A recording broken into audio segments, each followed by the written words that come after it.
Last Sunday, we celebrated the Holy Trinity. And that means this Sunday, the second Sunday after the Pentecost, we are into that time of year where the gospel texts tend to get more challenging. And I think this morning would be a reasonable example of it, though I'm glad Pastor Frederica and Matt will have to work on some of the harder ones. Jesus and his disciples crossed the lake into what's known as the Decapolis. These are cities that aren't Jewish. The Romans have been there and so on, but they are not in Jewish territory anymore. And as he gets there, a man runs up and he is pretty agitated. Now, I think it's really quite interesting. Here in our text, we're dealing with a man with demons. And did you notice the part where a huge herd of pigs runs off a cliff and drowns? How do we make sense of this with our modern minds? It might be a little bit challenging. Is the guy crazy? Does he need an institution? What's the SPCA and all the animal rights activists going to say about Jesus drowning a whole herd of pigs? Pigs are very good close analog in medical tests for the human body. They're almost like brothers and sisters to us. And Jesus is letting them get killed. It's a little challenging. Well, let's just stop and think. I saw on YouTube the other day an interesting clip from the Lord of the Rings movie trilogy. And it was pretty exciting. This is J.R.R. Tolkien's great literary work, but I got into the movie version of it. In Return of the Kings, Gandalf and Legolas and Aragorn and Gimli, they go to the mountaintop castle of Theoden, king of Rohan. And the guards make Aragorn, Legolas, and Gimli drop their swords, and old Gandalf with his staff says, "Oh, you wouldn't deny an old man his staff." So they let him in. And there's this horrible guy, Wormtongue, who is immediately confronted and withers away. He has been trying to distort the king's thoughts and speech, and tries to do it when Gandalf enters. Theoden resists Gandalf, even starts laughing at him. But Gandalf says, "No, you are possessed by Saruman, and Saruman must leave you." And Theoden starts laughing, but Gandalf raises his staff and does this, and the king starts laughing harder, and Gandalf says, "I'm no longer Gandalf the Grey, but Gandalf the White," pulls off the robe, and power's coming, and he's poking that staff at him, and boom! We even see in the movie version how Saruman falls backwards as he exits Theoden. Here in a movie, we got a beautiful version of how something horrible can be cast out of a person who previously was quite well. And in movie magic, it's just great to see his face transform from this crusted, crazy-looking thing to something whole, with fresh eyes and clear skin. Beautiful, beautiful. But that's fantasy. What's that got to do with the reality we're living in? Do demons still possess us? I want to make one thing clear. In no way would I want to equate these demons with mental illness. People suffer depression and a variety of mental disorders, and they just don't go away with the waving of a wand. It takes time, talk therapy, medications, and so on for these conditions to be dealt with. So I just don't want to have a quick analogy to mental illness and these demons. Back when I was in seminary, Gerhard Ferde was one of my professors. In an after-class discussion, some very conservative folks came up and asked him, "Are demons real?" I stuck around to hear this answer. Professor Ferde said, "They may be real, but I don't believe in them." It took me a moment to apprehend what had been said. Demons may be real, but they're not something to believe in. I'm beholding to Michael Rogness, who did a nice survey of the scriptures, especially the New Testament, where the word demon or demons appears more than 90 times. All the demons in the New Testament have three common factors. They cause self-destructive behavior in the victim. The victim feels trapped in that condition, and they separate the victim from normal living in the family circle and in the community. Perhaps demons don't seem quite so foreign now, do they? There's lots of attributes and factors that do exactly this that we're familiar with. Might I suggest addiction would be one such demon-like reality. The key to success in Alcoholics Anonymous is that first, the one who's addicted admits that they're powerless over their addiction and their lives have become unmanageable. Second, they believe that power greater than themselves could restore them to sanity. And third, they make a decision to turn their will and lives over to the care of God as they understand God. Sounds pretty much like the healing miracle in the parable or in the story we just heard. God has the power to change us from the inside out.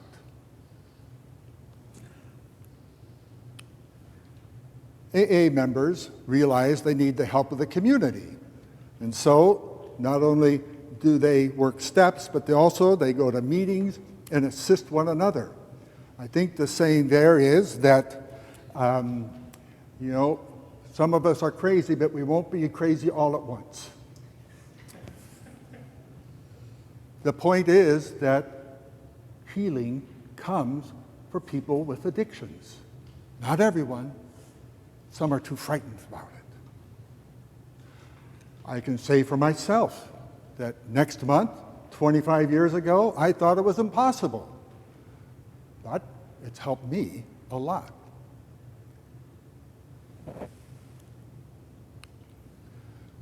Becoming free of demons is not a do-it-yourself project. We need God's help. We need the help of the community. And I like to think the congregation is just such a community that might help us become whole. But there's more than addictions that can afflict us. It's interesting how the alcohol or the drug can seem like our best friend, and often many other things seem like a best friend that's so familiar, even if it's horrible. Some people are just simply incapacitated by fear. This seems to happen to the townspeople when they see that Jesus had driven the demons out of the man. Or it's that constant impatience. Have you ever been around that? How long is this going to take? Come on, when's my appointment going to happen? Come on, I've been waiting here for 2 minutes. Or people at stoplights. They're racing past you, doing dangerous things, and then they get up to the stop, and then they have to look at their phone.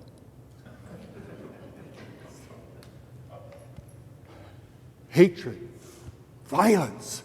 These are things that feed upon themselves, and they give energy to the one who is doing it, living it out. And in doing so, it's off-putting to others, separating us, and distorts our lives and perspective. Perfectionism, gossip, idealized romance, so many things can afflict us. One thing I wanted to say last Sunday, on Holy Trinity Sunday, is that we have one God, three persons. But there's lots of gods out there. I just was stunned the first time I did Matins at seminary that our God is a great God above all the other gods. All these other forces and powers that seem to energize and animate us. Ours is the one who transcends them and gives freedom and joy and fullness of life. Now, just before this demon being driven out of the man, we have a very interesting other story.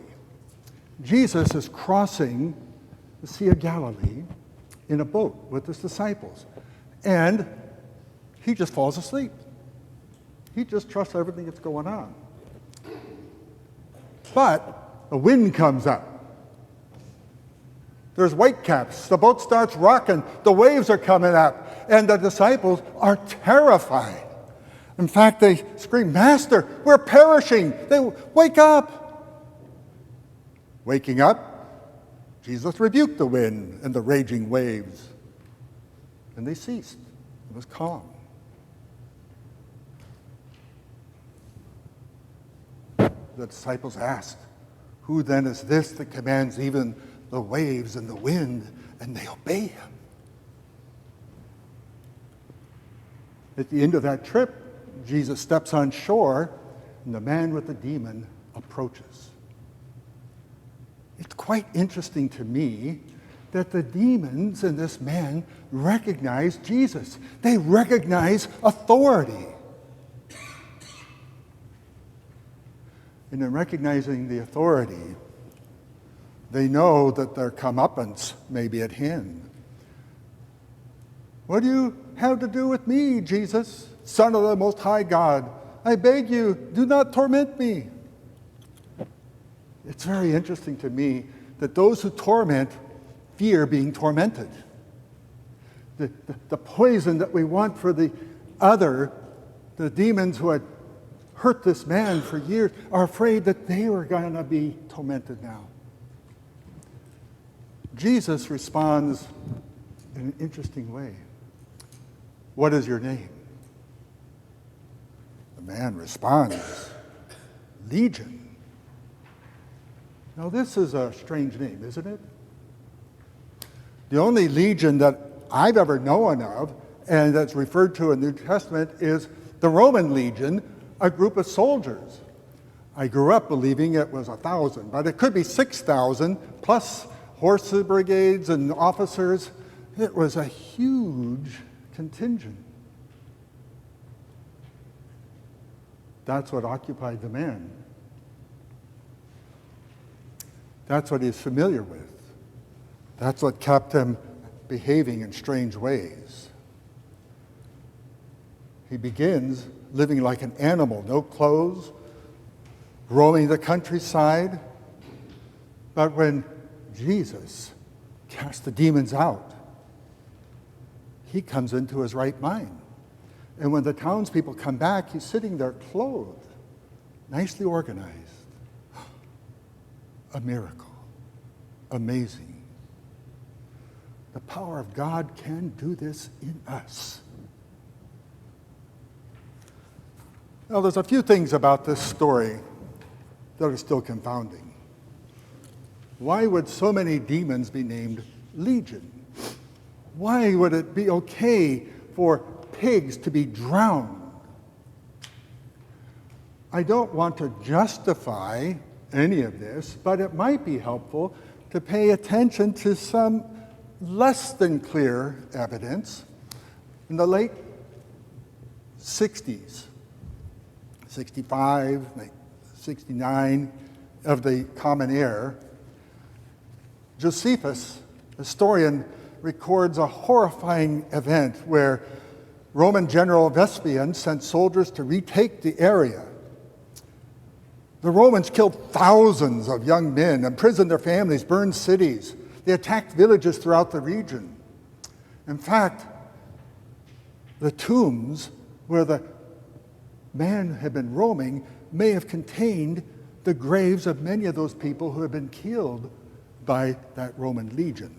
And the Roman legion, Legio 10, by Frenensis, its symbol, one of its many symbols, was that of a boar or a pig. It was on coins, banners, bricks. It's very possible that the casting out of legion, going into the pigs where they're drowning, could have a lot of political overtones that in fact would be very satisfying for the people of that time and confusing for us at this time. But regardless, the good news of this story of the man possessed by a legion of demons is that they succumb to the power and authority of Jesus, who makes him whole, who comes to continue to make us whole, to drive away those things that seem so friendly and important to us that are harmful to us, to make us whole and fully alive. We are challenged in this text to think about Jesus' supreme authority over all the powers that seek to destroy life, so that we might have life abundantly in him. Amen.